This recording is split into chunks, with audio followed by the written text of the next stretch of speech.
I do not want to have to fail you. But you kids are gonna love it. Have a good show. We got a little bit more work to do. Let's have some fun. I'm Luke from Become a Bassist, and today we're looking at the portrayal of playing by ear in pop culture. So we're going to have a look at, what's possible and realistic with playing by ear, and also the places where Hollywood may, stretch the truth a little bit just to make it a good story. First up, it's Folsom Prison Blues from Walk the Line. All right, let's bring it home. Johnny Cash is like, I've got an original I wrote back in the Air Force, and he just kind of launches into it. And his band says, I think it's guitar player, or I can't remember, but one of them says this. JR, whatever you're about to play, we ain't never heard it. I hear the train a-comin', it's rolling round the bend.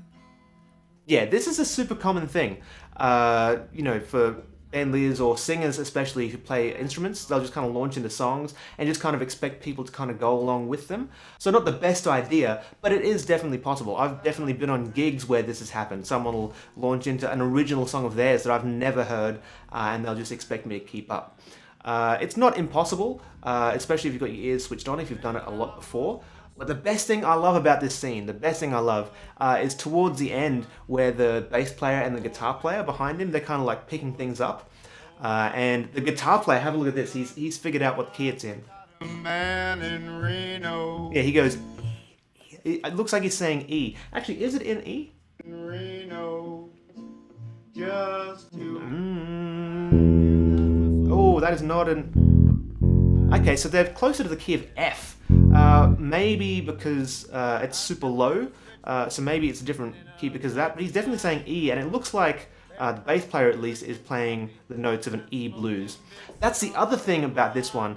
This is a very common chord progression. This is what's known as a 12-bar blues. So if you have the key, the very first note, the home bass, then you can plug in the rest of the chords of this song and be totally fine, and that's exactly what his band does in this instance. So I'd say this is a fairly realistic example of playing by ear.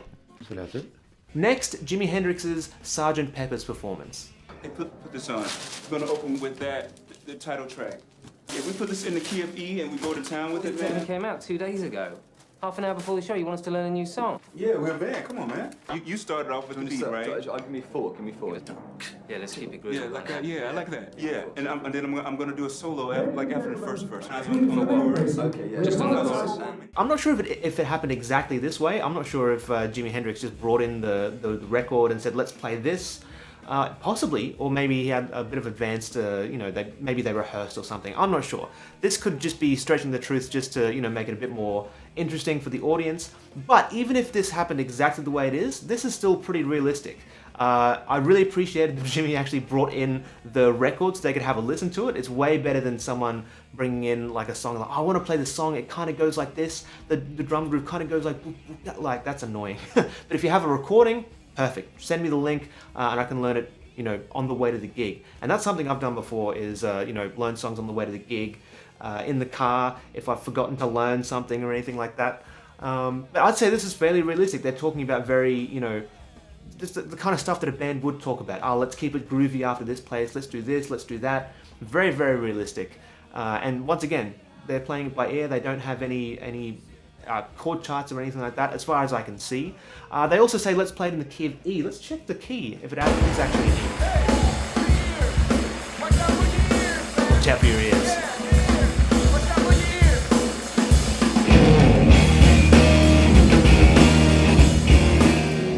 So that's the key. Is that an E? Oh, that's an E. It's an E flat. That's the actual key. Okay, that's interesting. But Jimi Hendrix did have this habit of, not habit, but he tuned everything down on his guitar half a step. So when he's playing an E chord, what's actually happening is what's actually sounding is an E flat chord. So this could very well be, 100% accurate. If he was playing in the key of E on his guitar, he may just say like, I'm playing in the key of E. I'm not sure if his bass player used to tune down his bass as well. I wouldn't be surprised though, just to get that like low thunderous E. That wouldn't surprise me at all. But again, this is a really good representation, portrayal of playing by ear. I like it.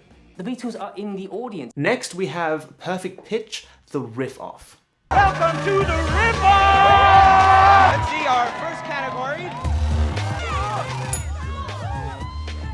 ladies of the 80s.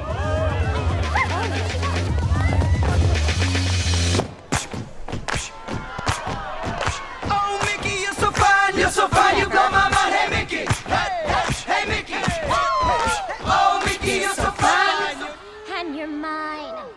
I'll be yours till the end of time, 'cause you made me feel.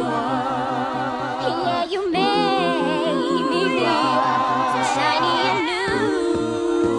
Yeah. So in this scene, we've got a bunch of competing a cappella groups, and they have like a random category that they just have to sing in. They just kind of go off the cuff. It's completely improvised. And okay, so is this, they're doing it all completely by ear? Could this happen in real life? I'm gonna say no, and for a couple of reasons. First of all, they're singing all these like beautifully arranged a cappella things with like these beautiful harmonies and these improvised parts. That takes work. It takes work to actually figure all those parts out and actually do this kind of thing. If it was maybe 3 or 4 people, it'd be a lot easier. You could have very clearly defined roles. You could have one person singing the melody, one person singing like a bass harmony, a middle harmony, alto. Like you could actually work it like that. But even then, if you're just doing songs that you haven't rehearsed, the phrasing is going to be different. People are going to maybe go to different sections. What if everyone doesn't know the words correctly, or they sing different verses? So to have this happen off the cuff, not particularly realistic. So I'd say this is a no. The negative side effects of medical marijuana, folks. Next up, School of Rock creating a rock band. You pluck along with me, okay? If you can.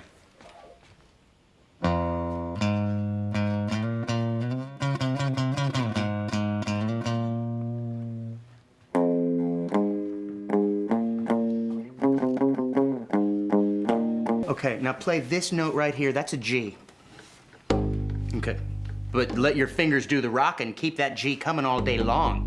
G, G, G, G, G, G, G. Good, stop. This is like one of my favorite movies. It's so good. And I think this is actually, in general, pretty realistic as far as, teaching kids how to play music by ear.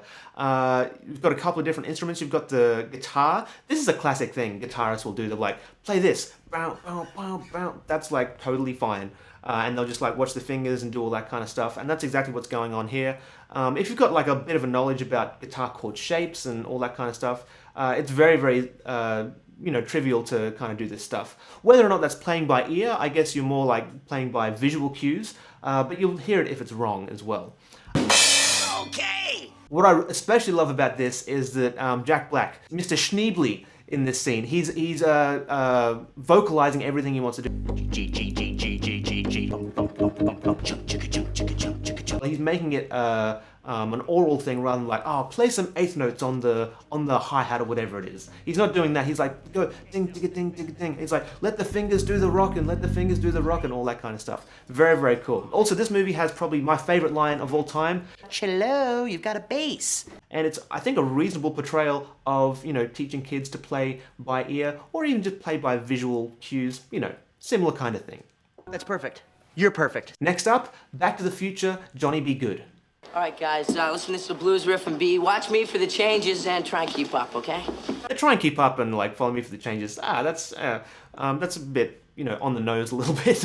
If someone said that to me on the band side, I'd be like, whatever, dude, come on, pull your head out.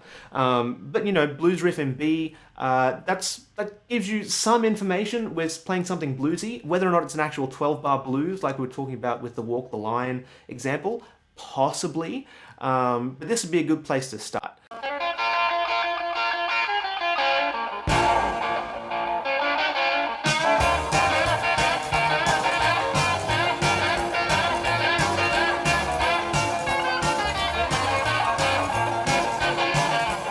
This is like totally something that's happened hundreds of thousands of times, I'm sure. Like someone will get up on stage and never played with before, like, it's this kind of song, it's in this key, blah, blah, blah, blah. It happens all the time. Now, it says this is a blues riff in B. Let's actually check that. Let's see what key we're actually in. So that's the root of the key. Is that a B? Oh no, it's a B flat. Okay, we're in B flat again. So it's the same kind of thing. It's a half step down. Maybe Marty McFly's guitar is tuned down a half step. But if that's the case, the bass player probably isn't. there would be no real reason for him to be, especially if he's an upright player. So this is something he would have to be very clear about. So this loses points a little bit here for the wrong key. Also, one thing I do really love about this is that Marty is playing in straight eighth notes. So he's playing like a oh pardon. Like straight eighth notes, but the drummer, if you're listening to him, he's playing ding ding ding ding ding. So there's this kind of not clash, but there's this difference in what what the groove is supposed to be. But this is actually a feature in like music from this era. If you listen to songs like Elvis Presley's Jailhouse Rock, the guitarist is playing straight eighth notes and the drummer is swinging on the ride cymbal and the hi-hats.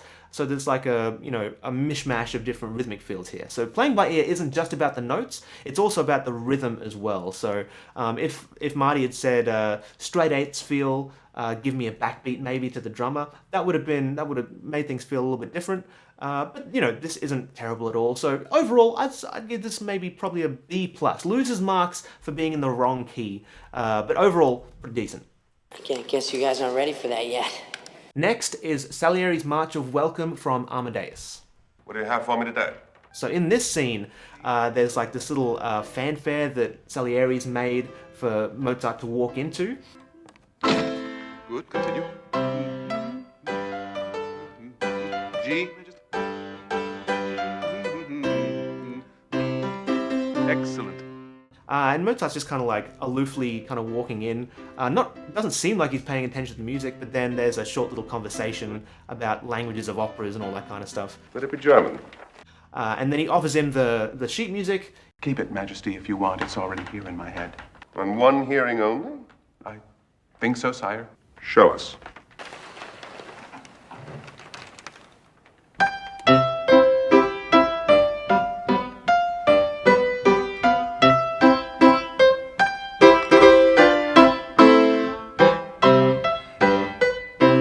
For someone like Mozart, this is absolutely believable. I would 100% believe that Mozart could be able to do this because he's Mozart. He's like a genius. He was a prodigy from the age of, 2 or whatever it was when he started playing piano. So I would 100% believe this. It doesn't really work, does it? Did you try? Shouldn't it be a bit more? All the stuff about him just kind of being, oh, have you tried this instead?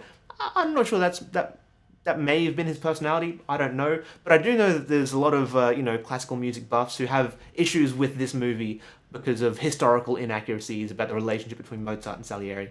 But in terms of Mozart being a complete badass when it comes to playing by ear, absolutely, I give this movie full marks. Next up, Jazz Flute from Anchorman. Would everyone love to hear Ron Burgundy play some jazz flute? I'm not prepared. I really am not prepared at all. Guys, East Harlem Shakedown, E flat. Keep the cymbal splashy, and Jerry, let's take the bass line for a walk. Now, I looked this up. I could not find East Harlem Shakedown. I'm 99% sure this isn't actually a real song, but this is kind of like the Back to the Future example where he gets up on stage like a bit of this, a bit of that, but it's just like the complete comedic version. Like no one is going to say, keep the cymbal splashy and take the bass for a walk. If people do, they're referencing this movie because it's just hilarious. It's not something that you would ever say on a bandstand, and if you did, you'd be laughed off, 100%. We got it now. It's all right. Little ham and eggs coming at you. Hold on, people. Hope you got your griddles. But in terms of, these guys kind of playing along, there's kind of a bit to this song. It kind of starts off slower, and then there's like a double time section.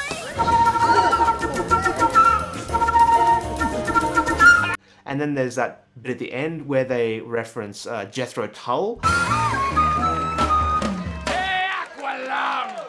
So you would really have to know this song. This isn't something you'd probably have to... this probably isn't something you'd be able to just kind of play along by ear because it doesn't really make a whole ton of sense from a musical perspective. So this, this isn't supposed to be realistic. It's supposed to be funny, and it definitely is. Like, who can go past Ron Burgundy? Flaming jazz flute. So, entertainment, A+. Realism, maybe a C-. That's baby making music. That's what that is. Next up, What Did I Say from Ray. Still got 20 minutes left.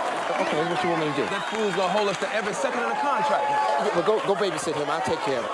We got a little bit more work to do. That was the last song in the book, right? You know, Fathead, it ain't never the last song.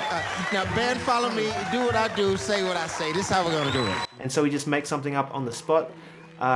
There's no mention of key or anything like that. Not necessarily needed. If you've got good ears, you can figure it out pretty quickly. One trick I usually use, if someone just starts playing something, I'm not sure of the key, I'll just take a random guess at what the note might be. So, for example, actually, I'll do it with this song.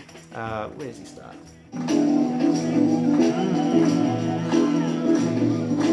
So that's the root of the key. I'm not sure what that is. I'm just going to take a wild guess and say it's a D.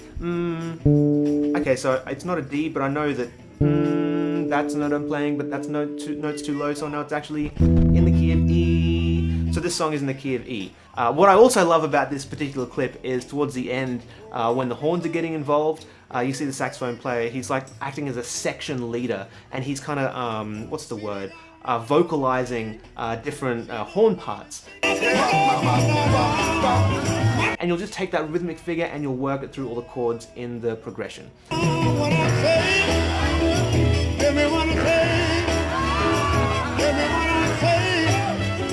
You'll also notice that this is another 12-bar blues, so once you have the key, you can figure out pretty much every aspect of the song very quickly. So this one, I'd say, again, is a very accurate portrayal of playing by ear. There's a nice little couple of details in there that are really cool. I really like this one. Next up, Gainsbourg, A Heroic Life, The Substitute Teacher. Now in this clip, Gainsbourg, the main character, he's acting as a substitute teacher for all these kids, and he just kind of starts playing.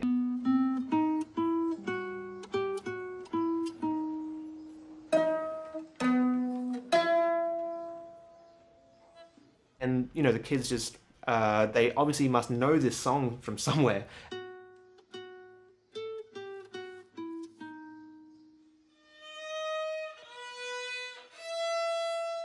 And they end up jumping in and playing along.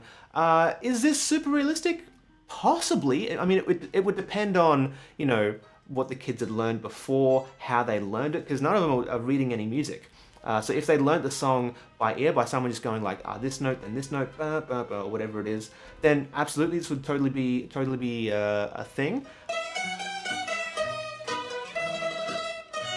And it's just, I guess, great luck that he had started a song that these kids happen to know. So that's very lucky. Probably not the most realistic thing in the world, but there are plenty of great teachers out there who teach kids to play by ear. I'm not sure what's happened before in this classroom before he shows up, but this could very well be possible. Also, he totally gives me like a French Mr. Bean vibe with his whole look and his dances as well. So I'm super into this one. Next, getting in the zone in soul. We'll see how you do. So in this scene, the piano player, the main character, has been kind of thrown in the deep end. Get on up here, Teach. We ain't got all day. The band just kind of starts playing. What are we playing? He just kind of has to hear his way through it. This is something that, you know, jazz musicians kind of have to learn to do, especially if your band leader's kind of, you know, this would be considered a bit of a dick move, like not to give any information, not like, okay, we're in the key of X, or like even any kind of information about anything, because the piano player in this one is the harmony player. It's providing all the chords. The bass is going to be providing root notes and possibly some chordal information, but the bulk of it is going to be coming from the piano. So he's got a big role here. This isn't something you just want to like throw a pianist into the deep end for. But you know, if you want to, you know, be that kind of jazz person that you know, you have to prove yourself to, I guess this is what you do. What isn't particularly realistic is towards the end where he starts like, you know, starts getting into the zone, quote unquote, and starts kind of reharmonizing things and kind of goes off on his own little world, and then he snaps back to reality and everyone's just kind of looking at him and being like, what are you doing, dude? Sorry, I zoned out a little back there. This is not a great example of playing by ear, because if you're playing by ear, you are listening to yourself, but you're also listening to everything else that's happening around you. So you're listening to what the bass player is doing, you're listening to what the drummer's doing, and if you're kind of going off doing literally your own thing that's not related to anything else that's happening in the song, in the music, then that's not great, right? You want to be doing things that are going to help the music. So it kind of loses a bit of points here. But, you know, in general, this, you know, if you have a dick for a band leader, this is totally something that could happen.